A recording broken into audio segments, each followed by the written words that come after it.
ಸ್ನೇಹಿತರೆ, ಸೀನು ಜೊತೆ ಸಂಮಾತು ಈ ವಿಶೇಷ ಕಾರ್ಯಕ್ರಮಕ್ಕೆ ನಿಮ್ಮೆಲ್ಲರಿಗೂ ಮತ್ತೊಮ್ಮೆ ಪ್ರೀತಿಯ ಸ್ವಾಗತ.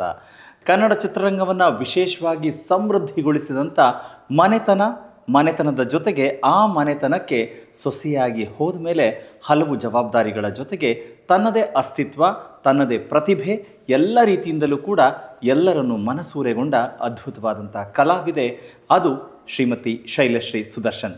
ಎಸ್, ಅವರ ಜೊತೆಗೆ ಇನ್ನೊಂದಷ್ಟು ಮಾತುಕತೆಗಳನ್ನು, ಇನ್ನೊಂದಷ್ಟು ವಿಚಾರಗಳನ್ನು ನಾನು ಅವರೊಟ್ಟಿಗೆ ಮಾತನಾಡ್ತಾ ಇದ್ದೀನಿ.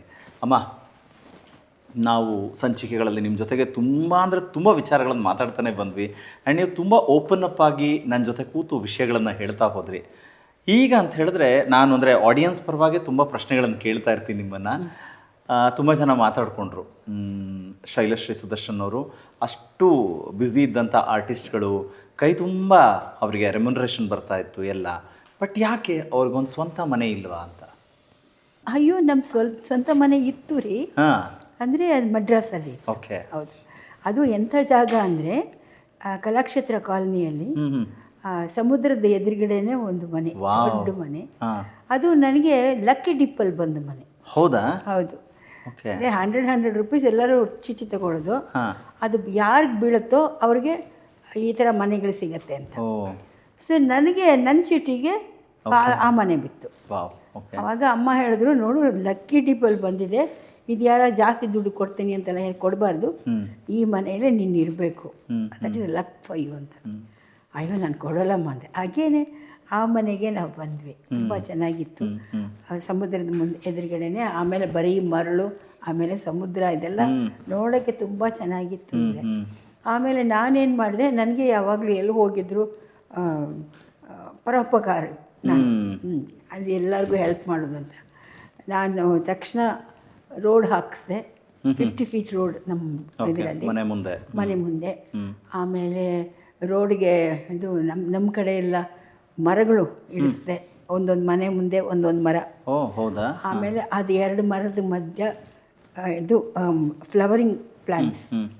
ಎಲ್ಲರಿಗೂ ಹೇಳ್ಬಿಟ್ಟಿದೆ, ನಿಮ್ಮ ಮನೆ ಮುಂದೆ ಇರೋ ಮರಗಳಿಗೆ, ಆ ಪ್ಲಾಂಟ್ಸ್ಗೆ, ಅದಕ್ಕೆಲ್ಲ ನೀರು ಹಾಕೋದು ನಿಮ್ಮ ಜವಾಬ್ದಾರಿ, ಹಾಗೆ ಇಟ್ಕೋಬೇಕು. ಯಾರು ಆಚೆ ಕಸ ಹಾಕಬಾರ್ದು.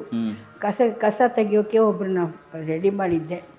ಅವನು ಬಂದು ಹಸಿ ಕಸ, ಒಣ ಕಸ ಅಂತ ತಗೊಂಡು ಹೋಗ್ತಾನೆ. ಹಸಿ ಕಸ ಎಲ್ಲ ಮೆನ್ಯೂರ್ ಮಾಡಿ ನಿಮಗೆ ತಂದು ಕೊಡ್ತಾನೆ, ನಿಮ್ಮ ಗಾರ್ಡನ್ ಹಾಕ್ಕೊಳ್ಳೋಕ್ಕೆ ಅಂತ. ನಾನು ಈ ಥರ ತುಂಬ ಕೆಲಸ ಮಾಡ್ತೀನಿ. ನಾನು ಅದನ್ನೆಲ್ಲ ಮಾಡಿದೆ. ಸೊ ತುಂಬ ಚೆನ್ನಾಗಿತ್ತು ಅಲ್ಲಿ. ಇಲ್ಲಿ ಬಂದಮೇಲೆ ನಾನು ಅಲ್ಲ, ಹಂಗಿದ್ರೆ ಮನೆ ಏನಾಯ್ತು? ಇದೆಯಾ ಇವಾಗಲೂ? ಆಗ ಹೇಳ್ತಾ ಇದ್ದೀರಾ? ಅಯ್ಯೋ ರಾಮ, ಆ ಮನೆ ಇತ್ತು, ಬಟ್ ನಾವು ಅಲ್ಲಿಂದ ಇಲ್ಲಿ ಬರಬೇಕಾಗಿತ್ತಲ್ಲ, ಅದಕ್ಕೆ ಆ ಟೈಮಲ್ಲಿ ನಾವು ಕೊಟ್ಬಿಟ್ವಿ ಅದನ್ನು. ಹೌದು. ತಗೊಂಡವರು, ಅಯ್ಯೋ ನೀವು ಬಿಟ್ಟು ಹೋಗೋಕ್ಕೆ ನಿಮ್ಗೆ ಬೇಜಾರಾಗತ್ತಲ್ಲ, ಸರಿ ನಾನು ಮೇಲೆ ಒಂದು ಪೆಂಟ್ ಹೌಸ್ ಮಾಡ್ತೀನಿ, ನೀವು ಅಲ್ಲಿ ಬಂದಿರಬೇಕು ಬಂದಾಗಲ್ಲ ಅಂದರು. ನಾನು ಹೇಳಿದೆ, ಇಲ್ಲ ನಾವು ಹಾಗೆ ಬಂದು ಹೋಗೋದು ಅಂತ ನಮಗೇನು ಇಲ್ಲ ಇಲ್ಲಿ. ನಾವು ಇವಾಗ once for all we are shifting to Bangalore ಅಂತ ಹೇಳಿ, ಸೊ ಆ ಟೈಮಲ್ಲಿ ಮಾರ್ಬಿಟ್ವಿ.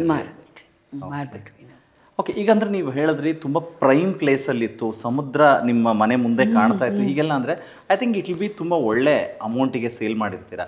ಬಟ್ ಆ ಅಮೌಂಟ್ ತೊಗೊಂಡು ಬಂದು ಮತ್ತೆ ಇಲ್ಲಿ ಬೆಂಗಳೂರಲ್ಲಿ ಇನ್ವೆಸ್ಟ್ ಮಾಡಿ ಅಥವಾ ಇಲ್ಲೊಂದು ಸ್ವಂತ ಮಾಡ್ಕೋಬೇಕು ಅಂತ? ಇಲ್ಲ ರೀ, ಆ ಟೈಮಲ್ಲಿ ನಮ್ಮ ಗ್ರಹಚಾರಕ್ಕೆ ಕೆಲವರು ಬಂದು ನಮ್ಮ ಯಜಮಾನ್ರ ಹತ್ರ ನಾವು ಒಂದು ದೊಡ್ಡ ಏನು ಬಿಸ್ನೆಸ್ ಸ್ಟಾರ್ಟ್ ಮಾಡ್ತಾ ಇದ್ವಿ ಸರ್, ಈ ಥರ ದೊಡ್ಡ ಜನಗಳೆಲ್ಲ ಇದು ಮಾಡ್ತಾ ಇದ್ದಾರೆ, ಸೊ ನೀವು must be one of them ಅಂತ ಹೇಳಿ ಇವ್ರನ್ನ ಅದೆಲ್ಲ ಭಾಗವಹಿಸಕ್ಕೆ ಹೇಳಿದರು. ಅವರು ಏನು ಮಾಡಿಬಿಟ್ರು, ನಾವು ನಮ್ಮದು ಇವ್ರು ಹೇಳಿದ್ರು ನನ್ನ ಹತ್ರ, ನಾನು I can't put cash like that ಅಂತ. ಇಲ್ಲ ನೀವು ಇಷ್ಟೇ ಮಾಡಿ, ಇಲ್ಲಿ ನಮಗೋಸ್ಕರ ಎಲ್ಲ ಬರ್ತಾರಲ್ಲ ಅವ್ರಿಗೆ ರೂಮ್ಸ್ ಬುಕ್ ಮಾಡಿ, ಅವ್ರುಗಳನ್ನ ನೀವು ನೋಡ್ಕೊಳ್ಳಿ, ಅಷ್ಟು ನೀವು ಮಾಡಿ, ಬಾಕಿ ನಾವು ಇನ್ವೆಸ್ಟ್ಮೆಂಟ್ಲ ನಾವು ಮಾಡ್ತೀವಿ ಅಂತೆಲ್ಲ ಹೇಳಿದ್ರು. ಬಟ್ ನಮ್ಗೆ ಮೊದಲು ಗೊತ್ತಿಲ್ವಲ್ಲ, ಇವರು ಒಪ್ಕೊಂಡ್ಬಿಟ್ರು ಅದಕ್ಕೆ. ಆಮೇಲೆ ನೋಡಿದ್ರೆ ದೊಡ್ಡ ಯಾರ್ಯಾರೋ ಬರೋರು, ಅವ್ರು ಇಷ್ಟ ಬಂದಾಗೆ ಅಲ್ಲಿ ಬಿಲ್ಸ್ ಮಾಡೋದು ಇದೆಲ್ಲ ಮಾಡ್ತಾಯಿದ್ರು. ಆಮೇಲೆ ಇದು ವುಡ್ಲೆಂಡ್ಸಲ್ಲಿ ವುಡ್ಲೆಂಡ್ಸ್ ಇವರು ನನಗೆ ಫೋನ್ ಮಾಡಿ ಹೇಳಿದ್ರು, ಅಮ್ಮಮ್ಮ ಸರ್ಗೆ ಏನೂ ಗೊತ್ತಿಲ್ಲ, ಇವರು ಒಳ್ಳೆಯವರು ಅಂತ ಅಂದ್ಕೊಂಡಿದ್ದಾರೆ, ಇವರು ಇಲ್ಲಿ ಬಂದು ಏನೋ ಇವ್ರದ್ದು ಒಂದು ಕೆಲಸಕ್ಕೋಸ್ಕರ ಯಾರ್ಯಾರನ್ನೋ ಕರೆಸಿ ಸಿಕ್ಕಾಪಟ್ಟೆ ಖರ್ಚುಗಳು ಮಾಡ್ತಾರೆ, ಎಲ್ಲ ಸರ್ ಹೆಸರಲ್ಲಿ ಬರ್ತಾ ಇದೆ, ಅವ್ರಿಗೆ ಹೇಳಿ ನಿಲ್ಸಕ್ಕೆ ಹೇಳಿ. ಆವಾಗ ಇವರು ಎಚ್ಚರ ಆದರು. ಅವ್ರು ಹೇಳ್ಬಿಟ್ಟು ನೋಡಿ ಐ ಕಾಂಟ್ ನಿಮ್ಮನ್ನು ಇದಕ್ಕೆ ಮೇಲೆ ನಾನು ಇದು ಮಾಡ್ಕೊಳಕ್ಕಾಗಲ್ಲ ಅಂತ ಏನೇನೋ ನೆಪಗಳೆಲ್ಲ ಹೇಳ್ಬಿಟ್ಟು ಅದರಿಂದ ನಾವು ದೂರ ಆದ್ವಿ. ಓಕೆ. ಸೊ ಅಂದರೆ ಇದ್ದದ್ದೊಂದಷ್ಟು ಹಣ ಎಲ್ಲ ಅಲ್ಲಿ ಖರ್ಚಾಯಿತು, ಅಲ್ಲಿಗೆ ಹೋಯ್ತು. ಆಮೇಲೆ ನಮ್ಮ ಇದರಲ್ಲಿ ಕಂಟಿನ್ಯೂಸ್ ಆಗಿ ಬರುತ್ತೆ ದುಡ್ಡು ಅಂತ ಹೇಳೋಕ್ಕಾಗಲ್ಲ. ಹೌದು ಹೌದು, ಕಲಾವಿದರಿಗೆ ಅದೊಂದು ಡ್ರಾಬ್ಯಾಕು ಇದೆ. ಎಲ್ಲರೂ ಅಂದ್ಕೊಂಡ್ಬಿಡ್ತಾರೆ ಕಲಾವಿದರನ್ನ ನೋಡಿದ ತಕ್ಷಣ. ಈಗ ನೋಡಿ, ಫಾರ್ ಎಕ್ಸಾಂಪಲ್ ಒಂದು ಸೀರಿಯಲ್ಲು ಮಾಡಿದಾಗ ಅಂತ ಹೇಳಿದ್ರೆ ಅದು ಕೆಲವು ದಿನ ಶೂಟ್ ಮಾಡಿರ್ತಾರೆ, ಬಟ್ ಎವ್ರಿ ಡೇ ಟೆಲಿಕಾಸ್ಟ್ ಆಗ್ತಾ ಇರುತ್ತೆ. ಸೊ ಅವಾಗ ಪ್ರತಿದಿನ ಕಲಾವಿದನ ನೋಡಿದ ತಕ್ಷಣ ಓ ಇವ್ರಿಗೇನಪ್ಪ ಬಿಡಪ್ಪ ಪ್ರತಿದಿನ ಟಿ ವಿಲಿ ಕಾಣಿಸ್ಕೊಳ್ತಾರೆ, ಸಿಕ್ಕಾಪಟ್ಟೆ ರೆಮ್ಯುನರೇಷನ್ ಇರುತ್ತೆ, ದುಡ್ಡು ಬರುತ್ತೆ ಅಂತ. ಆದರೆ ಖಂಡಿತ ಹಂಗಿರೋದೇ ಇಲ್ಲ, ಆ ಪ್ರಾಸೆಸ್ಸೇ ಬೇರೆ ಇರುತ್ತೆ. ಇನ್ನು ಸಿನಿಮಾನೂ ಅಷ್ಟೇ, ನಿಮಗೆ ಲೀಡ್ ಕ್ಯಾರೆಕ್ಟ್ರಲ್ಲಿದ್ದಾಗ ಎಷ್ಟು ಶೆಡ್ಯೂಲ್ಸ್ ಅಂತ ಇರುತ್ತೆ, ಎಷ್ಟು ಮಾಡಿದಾಗ ಅವ್ರಿಗೇನೋ ಒಂದು ಮಾತಾಡಿರ್ತಾರೆ. ಸೊ ಒನ್ಸ್ ಫಾರ್ ಆಲ್ ಅದಾದಮೇಲೆ ಸಿನಿಮಾ ಇಲ್ಲ ಅಂತ ಹೇಳಿದ್ರೆ ಸೊ ಜೀವನ ನಡೆಸೋಕ್ಕೆ ಬೇಕಲ್ವಾ. ಹಾಗಾಗಿ ಅಂದ್ಕೊಂಡಷ್ಟು ಸುಲಭ ಬಣ್ಣದ ಬದುಕಿಲ್ಲ. ಆದರೆ ನಿಜವಾಗ್ಲೂ ಒಳ್ಳೆ ರೀತಿಯಲ್ಲಿ ಡಿಸೈನ್ ಮಾಡಿಕೊಂಡ್ರೆ ಖಂಡಿತ ಚೆನ್ನಾಗಿರ್ಬೋದು. ಅದಕ್ಕೆ ತುಂಬ ಉದಾಹರಣೆಗಳಿದೆ. ಈಗ ಶೈಲಶ್ರೀ ಅಮ್ಮ ಹೇಳ್ತಾ ಇರೋದು ಅಷ್ಟೇ, ಅಂದರೆ ತುಂಬ ಚೆನ್ನಾಗೇ ಇದ್ದದ್ದು. ಆದರೆ ಯಾರೋ ಸ್ನೇಹಿತರು ಮಾಡಿದ ವಂಚನೆ, ಅಂದರೆ ಅದರೊಳಗಡೆ ಸಿಕ್ಕಾಕೊಂಡಂಥ ಸುದರ್ಶನ್ ಸರ್ ಒಂದಷ್ಟು ಇಟ್ಕೊಂಡಂಥ ಹಣ ಅಲ್ಲಿ ಕಳ್ಕೋಬೇಕಾಯ್ತು. ಹೌದು, ಅದು ಅಲ್ಲದೆ ಇವ್ರ ಪಾಪ ತುಂಬ ಪಿಕ್ಚರಲ್ಲಿ ಮಾತ್ರ ಇವರಿಗೆ ವಿಲ್ಲನ್ನು, ಬಟ್ ನಿಜ ಜೀವನದಲ್ಲಿ ಭಾಳ ಸಾಫ್ಟ್ ಇವರು, ರಿಯಲ್ ಹೀರೋ. ಹಾಂ, ರಿಯಲ್ ಹೀರೋ. ಅದು ಮಾತ್ರ ಅಲ್ಲ, ಯಾರ್ಯಾರೋ ಬಂದಿರ್ತಾರಲ್ಲ ಅವಾಗ ಅಮ್ಮ ಇದು ಸರ್ ನನ್ನ ತಂಗಿ ಮದುವೆ ಫಿಕ್ಸ್ ಆಗಿದೆ, ನಾವು ಈ ಥರ ಇದು ದೊಡ್ಡ ಆರ್ಟಿಸ್ಟು ಅವ್ರನ್ನ ಕೇಳಿದಾಗ ಮನೆಗೆ ಬಾಪ ಬಂದು ನೋಡು ಅಂತ ಹೇಳಿದರು. ಮನೆಗೆ ಹೋದರೆ ಅಮ್ಮ ಬಂದ್ಬಿಟ್ಟು ಯಾರ್ಯ ನೀನು ನಿನ್ನ ತಂಗಿ ಮದುವೆಗೆಲ್ಲ ನಾವು ಇಡಬಾರ್ಕ, ದುಡ್ಡಿಲ್ಲ ಅಂದರೆ ಯಾಕೆ ಮದುವೆ ಮಾಡಬೇಕು ಅಂತೆಲ್ಲ ಮಾತಾಡಿ ಕಳಿಸ್ಬಿಟ್ರು. ನಾಳೆ ಇದೆ ಈ ಥರ ಹೀಗೆ ಇದೆಲ್ಲ ಯಾರ್ಯಾರೋ ಮಾಡಿದ್ದ ತಪ್ಪಿಗೆ ಅವನು ಬಂದು ನಮ್ಮ ಹತ್ರ ಬಂದು ಕೇಳೋ ಥರ. ಅವಾಗ ಇವ್ರು ಏನು ಮಾಡ್ತಾರೆ, ಹೌದಾ ಏನು ಯೋಚನೆ ಮಾಡಬೇಡಪ್ಪ ಅಂತ ಹೇಳಿ ಇವರು ಅವ್ರಿಗೆ ಕೊಡ್ತಾರೆ. ಅದು ದುಡ್ಡು ತೊಗೊಂಡು ಬಂದರೆ ಇಲ್ಲಿ ಇಟ್ಕೊಂಡಾಗ ನಾನು ಹೇಳ್ತೇನೆ, ದುಡ್ಡು ಹಿಂಗೆ ಇಡಬಾರ್ದು. ಕರೆಕ್ಟ್. ಯಾಕೆ ಇಲ್ಲಿ ಇಡ್ಸ್ಕೊಂಡು ಮರಿ ಅಂದರೆ ಕರೆಕ್ಟಾಗಿ ಬಂದು ಅವನು ಕೇಳ್ದ ಕೊಟ್ಬಿಡ್ತಾರೆ. ಸೊ ಅಂದರೆ ಒಂಥರ ಹೆಂಗರಳು, ಇನ್ನೊಂಥರ ಮಾತೃ ಹೃದಯಿ ಸುದರ್ಶನ್ ಸರ್ ಆಗಿ ಅವ್ರಿಗೆ ಯಾರು ಬೇಜಾರಾಗಬಾರ್ದು. ಹಾಂ ಶೈಲಶ್ರೀ ಅಮ್ಮ, ನಾನು ಹೆಂಗೆ ಕೇಳಬೇಕು ಗೊತ್ತಾಗ್ತಿಲ್ಲ.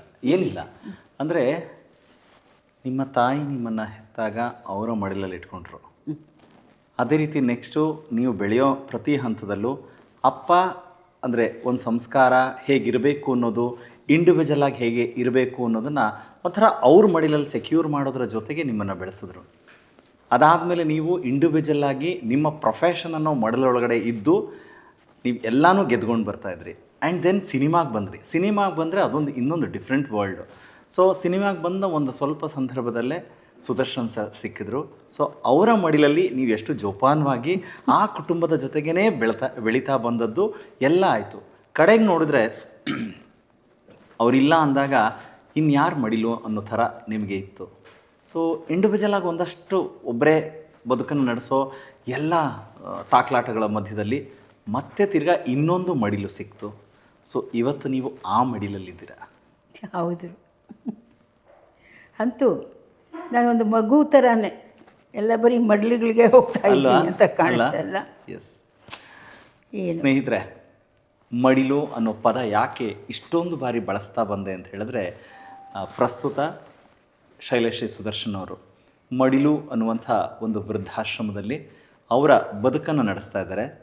ಅಂದರೆ ನನ್ನ ಜೊತೆಗೆ ನಿಲ್ಲೋದಕ್ಕೆ, ನನ್ನನ್ನು ನೋಡ್ಕೊಳ್ಳೋದಕ್ಕೆ ಯಾರಿದ್ದಾರೆ ಯಾರಿಲ್ಲ ಅನ್ನೋಂಥ ಮನಸ್ಥಿತಿ ಬಂದಾಗ ಭಗವಂತ ಎಲ್ಲೋ ಒಂದು ಕಡೆ ದಾರಿ ತೋರಿಸ್ತಾನೆ ಅನ್ನೋದಕ್ಕೆ ಈ ಮಡಿಲು ಆಶ್ರಯವಾಗಿದೆ. ಶ್ರೀಮತಿ ಸರೋಜಾ ಬನಪ್ಪ ಅವರು ಈ ಥರ ಮನಸ್ಥಿತಿ ಇರೋರಿಗೆ ಆಶ್ರಯ ಕೊಡಬೇಕು ಅಂತ ಹೇಳಿ ತುಂಬ ಅಂದರೆ ತುಂಬ ಒಳ್ಳೆಯ ಕೆಲಸ ಮಾಡ್ತಾ ಬಂದಿದ್ದಾರೆ. ಅಂದರೆ ಅವರಿಗಾಗಲೇ ಶತಾಯುಷದ ಕಡೆಗೆ ಹೆಜ್ಜೆ ಇಡ್ತಾ ಇದ್ದಾರೆ. ಅಂದರೆ ಈ ವಯಸ್ಸಿನಲ್ಲೂ ಕೂಡ ಎಷ್ಟು ಲವಲವಿಕೆಯಿಂದ ಕೆಲಸ ಮಾಡ್ತಾರೆ. ಮೊದಲಿಗೆ ಅವರು ಮಲ್ಲೇಶ್ವರಂನಲ್ಲಿ ಈ ಥರದ್ದೊಂದು ವೃದ್ಧಾಶ್ರಮ ಶುರು ಮಾಡ್ತಾರೆ. ಇದೀಗ ಎಕ್ಸ್ಟೆಂಡೆಡ್ ಅನ್ನೋ ರೀತಿಯಲ್ಲಿ ನಾವು ಈ ಹೊಸದು ಮಡಿಲು ಅನ್ನುವಂಥ ಹೆಸರೇನಿದೆಯಲ್ಲ ಇದನ್ನೊಂದು ಶುರು ಮಾಡಿದ್ದಾರೆ. ಇಲ್ಲಿಗೆ ಬಂದಂಥ ಮೊದಲನೆಯ ಅಭ್ಯರ್ಥಿ ಅಂತ ನಾನು ಹೇಳಲ್ಲ. ಯಾಕೆ ಅಂತ ಹೇಳಿದ್ರೆ ಸರೋಜಾ ಬನಪ್ಪ ಅವರು ತುಂಬ ಪ್ರೀತಿಯಿಂದ ನನ್ನ ಈ ಮಡಿಲಿನ ಹಿರಿಮಗಳು ಅಂತ ಹೇಳಿ ಶ್ರೀಮತಿ ಶೈಲಶ್ರೀ ಸುದರ್ಶನ್ ಅವ್ರ ಬಗ್ಗೆ ಹೇಳ್ತಾರೆ. ಶೈಲಶ್ರೀ ಸುದರ್ಶನ್ ಇವತ್ತು ಅಕೌಂಟ್ ಬ್ಯಾಂಕ್ ಬ್ಯಾಲೆನ್ಸ್ ಎಷ್ಟಿದೆ ಗೊತ್ತಿಲ್ಲ, ಸೀರಿಯಲ್ಸು ಫಿಲಮು ಯಾವುದೂ ಮಾಡ್ತಾ ಇಲ್ಲ. ಸೊ ಡಾನ್ಸ್ ಕ್ಲಾಸಸ್ಸು ಅಥವಾ ವೀಣೆ ಕ್ಲಾಸಸ್ ನಡೀತಾ ಇದೆಯಾ? ಇಲ್ಲ, ಸದ್ಯಕ್ಕೇನು ನಡೀತಾ ಇಲ್ಲ. ಸೊ ಹಿಂಗಿದ್ದಾಗ ಶೈಲಶ್ರೀ ಅವರ ಫಿನಾನ್ಷಿಯಲ್ ಸ್ಟೇಟಸ್ ಏನು ಅಂತ ಕೇಳಿದ್ರೆ ಏನು ಹೇಳ್ತೀವಿ? Financial status is not too bad, okay, but it is not very good. ನಾನು I have to work, you have to work. I have to work. ಅದಕ್ಕೆ ಒಂದು ಪ್ರೇರಣೆ ಅಂದರೆ ನಮ್ಮಮ್ಮ.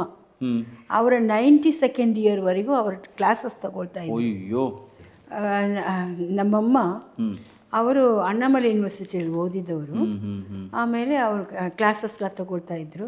ನಮ್ಮಪ್ಪ ಹೋದ್ಮೇಲೆ ಅವರು ತುಂಬ ಸ್ಟೂಡೆಂಟ್ಸ್ ಎಲ್ಲ ಇದ್ದರು ಅಮ್ಮನಿಗೆ.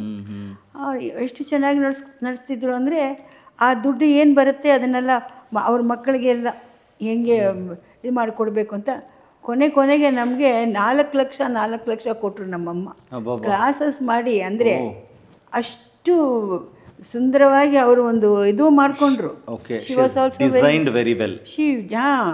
ಆ್ಯಂಡ್ ಅದನ್ನೆಲ್ಲ ನಾವು ಕಲ್ತ್ಕೊಂಡ್ವಿ ಅಮ್ಮನ ಹತ್ರದಿಂದ. ಸೊ ಆದ್ದರಿಂದ ಎಲ್ಲ ವಿಧದಲ್ಲೂ ದೇವರು ನನಗೆ ಎಲ್ಲ ಕಡೆಯಿಂದ ಇದು. ಈಗಲೂ ನಮ್ಮ ಅಮ್ಮನ ಫೋಟೋ ಅಲ್ಲಿದೆ. ನಾನು ಮಾತಾಡ್ತಾನೆ ಇರ್ತೀನಿ, ಅಮ್ಮ ನೀವು ಏನೇನು ಮಾಡಿದ್ರು ಅದನ್ನೆಲ್ಲ ನಾನು ಮಾಡ್ತೀನಿ. ಅದೇ ಎಷ್ಟು ಜನಕ್ಕೆ ಈ ಥರ ಇನ್ಸ್ಪಿರೇಷನ್ ಇರುತ್ತೆ ಗೊತ್ತಿಲ್ಲ. ಯಾಕಂದರೆ ಒಂದು ಹಂತಕ್ಕೆ ಬಂದಿದ ತಕ್ಷಣ ಅಯ್ಯೋ ನಮ್ಮ ವಯಸ್ಸು ಇಷ್ಟ ಆಗಿದೆ, ಏನು ಮಾಡಬೇಕು, ಅಯ್ಯೋ ಬಿಡು ಕೈ ಕಟ್ಕೊಂಡು ಕೂತ್ಕೊಳ್ಳೋಣ, ಈ ಥರದ ಮನಸ್ಥಿತಿನೇ ಜಾಸ್ತಿ. ಆಮೇಲೆ ಆಯಿತು ಬಿಡಪ್ಪ, ಯಾವುದೋ ಒಂದು ಜಾಗದಲ್ಲಿ ಬಂದಿದ್ದೀವಿ, ಒಂದು 3 ಹೊತ್ತು ಊಟ ಹಾಕ್ತಾರೆ, ಆಯಿತು ತಿನ್ಕೊಂಡು ಮಲ್ಕೊಂಡಿದ್ರೆ ಸಾಕು ಅಂತ. ಅಂದರೆ ನಿಮ್ಮ ಥರ ಆಲೋಚನೆ ಮಾಡೋರು ತುಂಬ ಕಡಿಮೆ ಜನ. ಅದು ಭಾಳ ಖುಷಿ ಅನಿಸುತ್ತೆ. ನೋಡ್ತಾ ಇರೋರು ಖಂಡಿತ ಇದನ್ನು ಇನ್ಸ್ಪೈರ್ ಆಗಲೇಬೇಕು. ಯಾಕೆಂದರೆ ನನಗೆ ಶೈಲಶ್ರೀ ಅಮ್ಮನ ನೋಡ್ತೀನಲ್ಲ, ಎಷ್ಟೊಂದು ವಿಧದಲ್ಲಿ ಏನಪ್ಪ ಈ ವಯಸ್ಸಿನಲ್ಲಿ ಇವ್ರು ಹೀಗೆ ಅಂತ ಹೇಳಿದ್ರೆ ಇನ್ನು ಯಂಗರ್ ಏಜ್ನಲ್ಲಿ ಹೆಂಗೆ ಪ್ರಾಬ್ಲಿ ಮರ್ಕ್ಯೂರಿ ಥರ ಇದ್ರಿ ಅಂತ ಅನಿಸುತ್ತೆ ನೀವು. ಅಷ್ಟು ಖುಷಿಯಾಗತ್ತೆ ನಿಮ್ಮ ಜರ್ನಿಯನ್ನು ಗಮನಿಸಬೇಕಾದ್ರೆ. ಮತ್ತೊಂದು ವಿಚಾರ ಅಂತ ಹೇಳಿದ್ರೆ, ಪ್ರತಿ ತಿಂಗಳು ನೀವು ಈ ಒಂದು ಮಡಿಲು ಸಂಸ್ಥೆಗೆ ಏನಿದೆಯಲ್ಲ ಅದಕ್ಕೊಂದಷ್ಟು ಭರಿಸಲೇಬೇಕು. ಅಂದರೆ ನೀವೊಂದಷ್ಟು ಹಣ ಕೊಡಲೇಬೇಕಾಗಿದೆ. ಅಂದರೆ ನೀವು ಈಗ ಯಾವ ಇನ್ಕಮ್ ಸೋರ್ಸು ಇಲ್ಲದೆ ಇದೆಲ್ಲ ಮಾಡೋಕ್ಕೆ ಸಾಧ್ಯ ಆಗ್ತಾ ಇದೆಯಾ? ಅಥವಾ ನಿಮಗೋಸ್ಕರ ತುಂಬ ಜನ ಕಲಾವಿದರನ್ನ ಪೋಷಣೆ ಮಾಡೋರು ತುಂಬ ಜನ ಇದ್ದಾರೆ. ಸೊ ನಾನು ವಿಷಯಗಳನ್ನು ಕೇಳಿದೆ, ಬಟ್ ಅದು ನೀವೇ ಹೇಳಿದ್ರೆ ಬೆಟರು. ಯಾರು ನಿಮಗೆ ಸಪೋರ್ಟಿವ್ ಆಗಿದ್ದಾರೆ? ನಾನು ಇದನ್ನು ಓಪನ್ ಆಗಿ ಹೇಳೋದು ಅವ್ರಿಗೆ ಇಷ್ಟ ಆಗುತ್ತೋ ಇಲ್ವೋ ಗೊತ್ತಿಲ್ಲ. ಅವರ ಒಂದು ಒಪ್ಪಿಗೆಯಿಂದ ನಾನು ಹೇಳ್ಬೋದು. ಓಕೆ, ಹೌದಾ? ಆದ್ದರಿಂದ ಇವಾಗ ಸದ್ಯದಲ್ಲಿ ಹೌದು, ಒಬ್ಬ ತುಂಬ ಉದಾರ ಗುಣ ಇರೋ ಒಬ್ಬರು ಅವರು ಅವರಾಗೆ ಬಂದು ಅವ್ರ ಬ್ರದರ್ ಕೈಯಲ್ಲಿ ಫಸ್ಟ್ ನನಗೆ ದುಡ್ಡು ಕೊಟ್ಟು ಇದು ಕೊಡಬೇಕಾದದ್ದೆಲ್ಲ ಕೊಡಿ ನೀವು ಅಂತೆಲ್ಲ ಹೇಳಿ, ಇಲ್ಲಿ ಊಟಕ್ಕೂ ಎಲ್ಲದಕ್ಕೂ ಎಲ್ಲ ಅವರೇ ಮಾಡಿದ್ದಾರೆ ಅಂತ ಅದು ಒಂದೊಂದು ಕೇಳ್ತಾ ಇದ್ದಾಗ ನನಗೆ ಆಶ್ಚರ್ಯ ಆಗತ್ತಪ್ಪ. ಹಾಂ, ಬಟ್ ಅವರು ಫಸ್ಟ್ ಆಫ್ ಆಲ್ ಅವ್ರ ಹತ್ರ ಮಾತಾಡಿಬಿಟ್ಟು ಇದನ್ನು ಓಪನ್ ಆಗಿ ಪಬ್ಲಿಕ್ ಆಗಿ ಹೇಳ್ಬೋದಾ ಅಂತ ಕೇಳಿಕೊಂಡು ಹೇಳಬೇಕು ಅಂತ ನಾನು ಅದಕ್ಕೋಸ್ಕರ ಈ ಸಮಯದಲ್ಲಿ ನಾನು ಅದಕ್ಕೆ ತೊಂದರೆ ಇಲ್ಲ. ಅಂದರೆ ನಮಗೇನು ಗೊತ್ತಾ ಅಮ್ಮ, ನಾವು ನಿಮ್ಮನ್ನೂ ಒತ್ತಾಯ ಮಾಡಲ್ಲ. ಅಕಸ್ಮಾತ್ ನಿಮ್ಮ ಜೊತೆಗೆ ಯಾರು ನಿಂತಿದಾರಲ್ಲ ನಾವು ಅವರಿಗೂ ಅಷ್ಟೇ. ಅಂದರೆ ಆ ಹೆಸರು ಹೇಳೋದ್ರಿಂದ ಏನೋ ಬೇರೆ ರೀತಿ ಅನಿಸುತ್ತೆ, ಅಥವಾ ನಾವು ಬಲಗೈಲಿ ಮಾಡಿದ್ದು ಎಡಗೈ ಗೊತ್ತಾಗಬಾರ್ದು ಅಥವಾ ಎಡಗೈಲಿ ಮಾಡಿದ್ದು ಬಲಗೈ ಗೊತ್ತಾಗಬಾರ್ದು ಅನ್ನೋ ಮನಸ್ಥಿತಿಯಲ್ಲಿ ಆ ಥರ ತುಂಬ ಜನ ತುಂಬ ಕಲಾವಿದರನ್ನ ಪೋಷಿಸ್ತಾ ಇದ್ದಾರೆ. ಮೇ ಬಿ ಆ ವಿಚಾರದಲ್ಲಿ ನಿಮಗೆ ಯಾರು ಸಹಕಾರಿಯಾಗಿ ನಿಂತ್ಕೊಂಡಿದ್ದಾರಲ್ಲ, ಸೊ ಅವರಿಗೊಂದು ನಾನು ಹ್ಯಾಟ್ಸ್ ಆಫ್ ಹೇಳಲೇಬೇಕು. ಅದನ್ನು ಹೇಳಿ ಫಸ್ಟ್ ಅಲ್ವಾ? ನಿಜವಾಗ್ಲೂ ಅಂದರೆ ನಮ್ಮ ಮನೆಯಲ್ಲಿ ನಮ್ಮ ಸ್ವಂತದವ್ರಿಗೆ ನಾವು ಏನಾದರೂ ಒಂದು ಸ್ವಲ್ಪ ಬೇಕು ಅಂತ ಹೇಳಿದಾಗ ಸಹಾಯ ಮಾಡೋಕ್ಕೆ ಹಿಂದೆ ಮುಂದೆ ನೋಡ್ತೀವಿ. ಆ ಥರದ್ರಲ್ಲಿ ನೀವು ಕಲಾವಿದರಾಗಿ ಒಂದೇ ಕುಟುಂಬ, ಆದರೆ ಇನ್ ರಿಲೇಷನ್, ಬ್ಲಡ್ ರಿಲೇಷನ್ ನೋಡಿದಾಗ ನೀವ್ಯಾರೋ ಅವ್ರು ಯಾರೋ ಗೊತ್ತಿಲ್ಲ.